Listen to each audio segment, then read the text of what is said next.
What's up, everybody? I am Heaven on Earth, and I'm happy to talk to you today. You know, the past year has been something like a whirlwind for me, and I think one of the biggest things I learned the past year that have led me to this moment, because right now it feels like this, people always talk about the eye of the storm. There's like you're right in the middle, there's a calm before the. This feels like the calming just as the storm is leaving. That's what it feels like right now. And let me know if you relate. Um, there's been so many things going on. I was working somewhere that I didn't really want to be working. It doesn't really matter. Uh, I was doing a lot of things that I didn't really want to do, but it all offered me something, like some kind of lesson, some kind of opportunity. One thing the past year has really solidified for me is I've gotten a lot of attention like my whole life, a lot of love for different things, for my grades, for performance, for when I was younger, for being well mannered, for being athletic. People give you attention seemingly for different reasons. But what I've been realizing is that it's never the actual thing. It's always you. It's not your talent. It's not, your manners. It's not your grades. It's really something about you. And for so long, I just thought that the reason why people like me is because I was talented. People like me because of maybe the way that I look or maybe the way that I talk. And this past year, I was living somewhere where I didn't really think I belonged, you know, where there was a big difference between the culture and me. And yet, just like everywhere else I go, this spirit of love just surrounded me. And all these people came reaching in to be kind to me, to be loving to me, to be giving to me.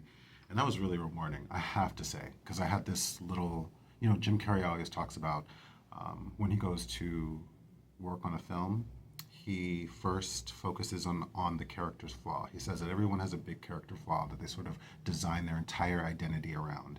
Usually that you develop, when you're younger. Like, let's say your parents don't give you attention. So you think, oh, well, the only way I can get attention is if I do this, or I'm not worthy of attention. And then you build your whole character around that. And so he tries to find that thing in the character for the movie he's playing and roll with it, as well as a bunch of other things. Anyway, and I feel like what this past year has done for me is undo that notion that I always had subconsciously and a little bit consciously, thinking like, oh, well, this is the reason people like me because I'm funny, because I'm this.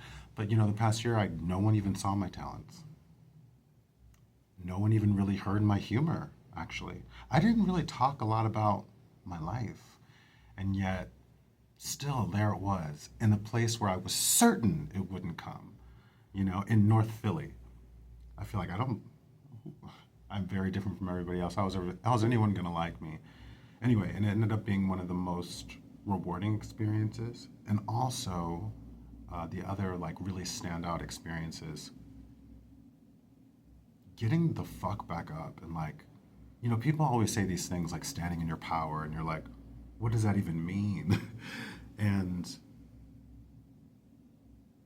you find yourself, or I found myself, in these situations where things just weren't right.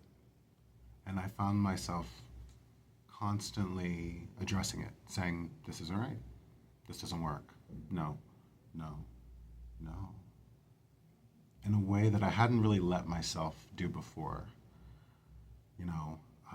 When I was younger, when I was in college, I really stood firm a lot and exactly what I felt. I think it was partially because at home, that's not what was happening.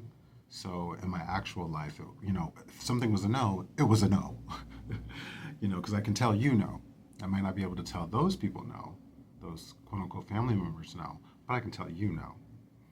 Um, and then after a while, it sort of faded. You know how the journey of life goes. It's like you almost become a different person, and you're learning all these other lessons about yourself. And then after all these years of learning this, of compassion, the spiritual journey, et cetera, it's like one day I just woke up And, and I was standing very firm in who I was in a way that I hadn't in a very long time. And when I say that feels rewarding, I mean, oh my gosh, so rewarding. It feels very, very good. Um, Also, more than ever, I feel so, it's not just confident being alone as much as it is, I have everything I need. And that's something I would have said before, thinking I kind of knew what it meant, but now I really feel that. Everything I need is here with me. Everything that I experience comes from me. And so I really focus on myself. I find myself in situations and maybe there's something I don't like, and instead of complaining about it, or instead of trying to like point things out in the outside world, I go inward, and I feel what I would like to feel. It's like, what would you like the situation to be? Every time I encounter something that I'm not a fan of, it's like an immediate opportunity to decide what you would like to have instead. And more I'm able to remember that in the moment. It's like, yes, this thing is happening, but what would you like? What would you like to happen? It's like that, to be or not to be. Do you want this to be your life? No. So what do you want to be your life? You think, well, actually, I'd like it to be like this. I'd like to feel like this. I'd like to be around people who talk to me like this. I like to be around people who listen to me. I like to, share with, et cetera, whatever the thing is. And when you really feel that, then you're living that, you're inviting it, as opposed to complaining. That was another thing. I was around people for the past year who complained incessantly and did very little to change the circumstances they were in. And when I saw it, it was sort of like a mirror. It was showing me, in some places, it's very easy for me to make changes, particularly creatively. If something is creative, it's like, okay, I can adjust. I'm sort of navigating with this sixth sense whenever I'm doing anything creative, whether it's making music, dancing, acting, writing, speaking, even. And now I'm able to apply that to my everyday life, to any situation, and that feels very rewarding. And what I'm what I realize is, as life goes on and on and on and on and on and on and on, you start to wonder, what's the point of all this? Not just the point, but like, what are we doing? You know, every day you're going to eat, you're going to sleep, all these things are going to happen over and over. You're going to have, sexual energy, you're going to want companionship, you're going to want to be alone, you're going to want to, all these things. These things are very cyclical. They're going to happen every day. But what gets you up? What makes you excited to breathe? You know? And that's what I've been really focusing on, because that's the only way I'm interested in living my life, is focusing through that angle. And so I decided to be very intentional about it. It's like, what do you want to do? I'm very creative, obviously. I perform, I make music, etc. But even that, you make it, and what do you want? Success? Success, people always talk about this all the time, about how success doesn't guarantee you happiness. And it's very true, it doesn't. It doesn't guarantee you happiness. I remember I was living in San Francisco, and I was more successful financially than I had been before, independently. And as far as my career goes, I was performing constantly. Everyone loved everything that I did. I was always working. I was loving the stuff I was doing. I loved it. Oh, I was, challenging myself. I was entertaining myself, doing a lot of different stuff. I loved it. I loved it. And yet, still, something just wasn't right. And it was because I didn't have a full life. I was just focused on performing, on working. And I thought that it would be enough. Now I know that it's not.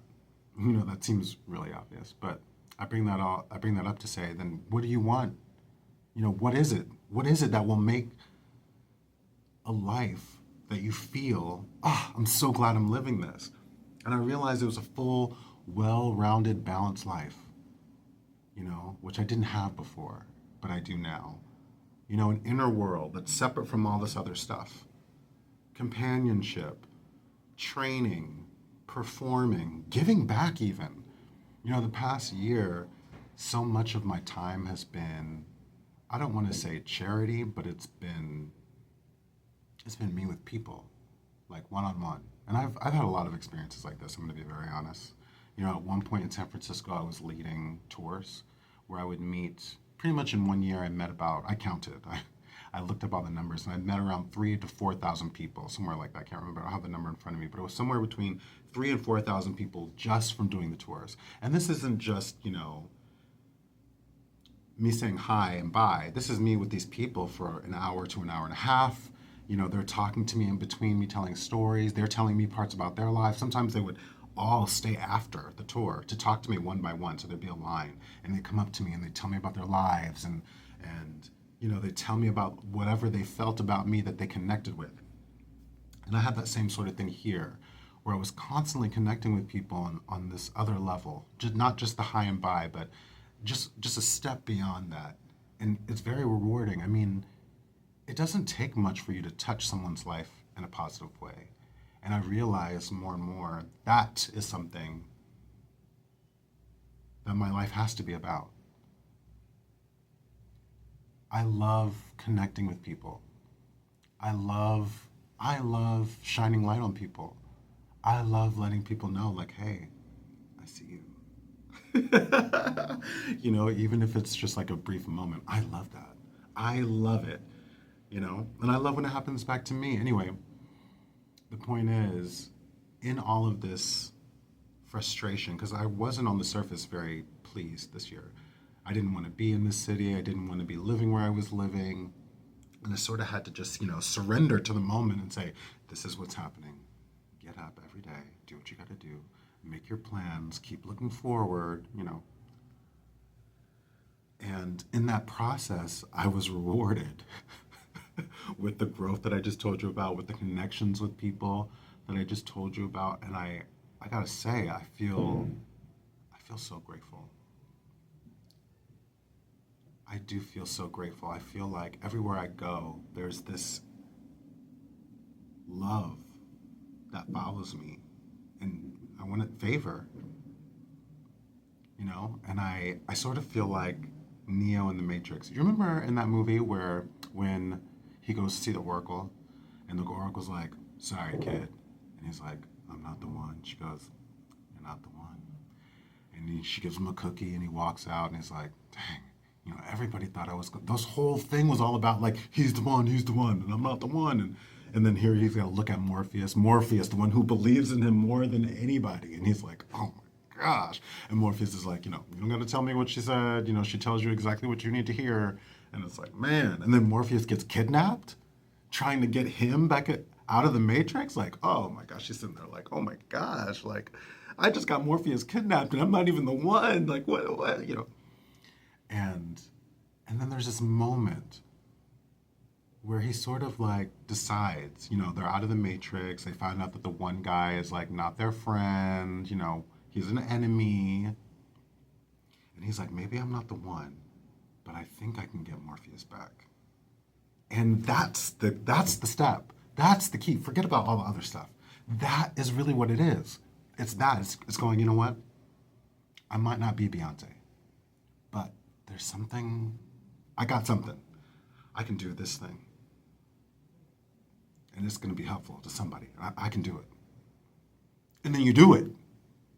And that's how I feel right now. Like, I have something to offer. I have heart. I have so many years of experience, growth, knowledge. I mean, the amount of time I've spent the past years, like, growing as a person, understanding myself, watching myself changing, all that painful, being in these situations that you don't like, and going, how did I attract myself to this? How do I navigate this? It all accumulates. It's a compounding effect, and while you're in it, you don't realize how beneficial it is or even how much you're changing, because you're really just noticing that it's like watching yourself every day you work out. If you work out every day and look in the mirror, you're going to think you look exactly the same, but you are changing incrementally. You're just getting used to the changes. And then every once in a while, life shows you, gives you something to go, and you see, oh my gosh, I've changed so much. I've grown so much. It is incredible. And that's how I feel right now. And my real intention, aside from just living my sort of like fantasy, because when it comes to performance, when it comes to music and dance, I have like a really big fantasy. It's so big that it's kind of even hard to describe because it's really like characters, like a character or two actually that I embody. And then different scenarios that I've imagined, specifically, or different worlds or different, and the idea of seeing them play out is like so exciting for me. I remember when I was in college, one of my professors used to always say, if it doesn't make you laugh, if it doesn't like turn you on, if it doesn't get you going, then why do it?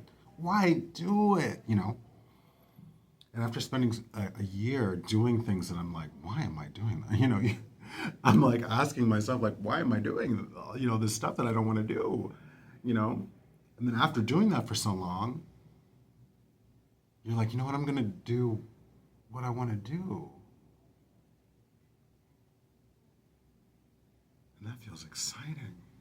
It's like a little fire lit under you. It's almost like, I'm just going to make up a hypothetical situation.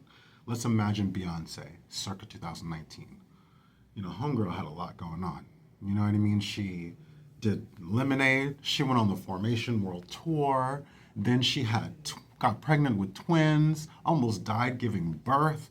Then she immediately went into did Coachella, then went on another world tour, and then released the Black is King album. Like, that's a lot. And you might imagine her being like, oh my gosh, like, yo, I need a break.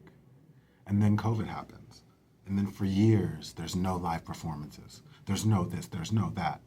And so when she finally comes back, it's sort of like, okay, your girl was a little tired, but she's gotten rest for a couple of years, just a little bit. I mean, she was working still.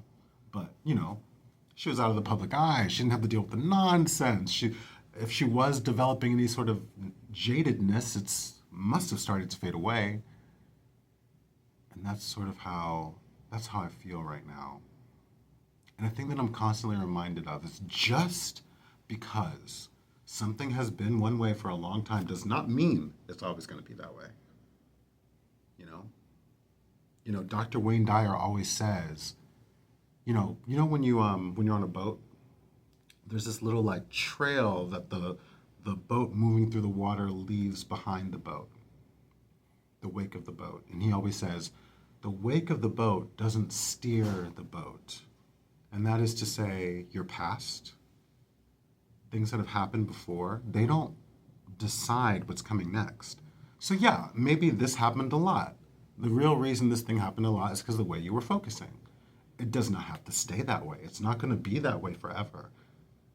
You can imagine something completely different and accept it now. That's another big key that I've been focusing on.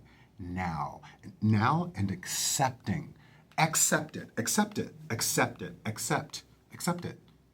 You are your ideal self right now. Accept it. Just stop denying it. Accept it. You don't have to fight for your limitations. People always want to fight. They want to go, oh, but you don't understand because, oh, and oh. Shut the fuck up and accept it. Just accept it. You are your ideal self now. Your ideal life, it's now. It's now. And the more you start believing it, the more you start to see it. The more life sort of molds and shapes to show you, And I really encourage you, with every fiber of my being to accept that for yourself. Anyway, I am excited to start using videos to connect with you all. Also to just reflect. This is my first one, especially my first one of this length, really. And we'll see what happens next. I'll see you guys soon.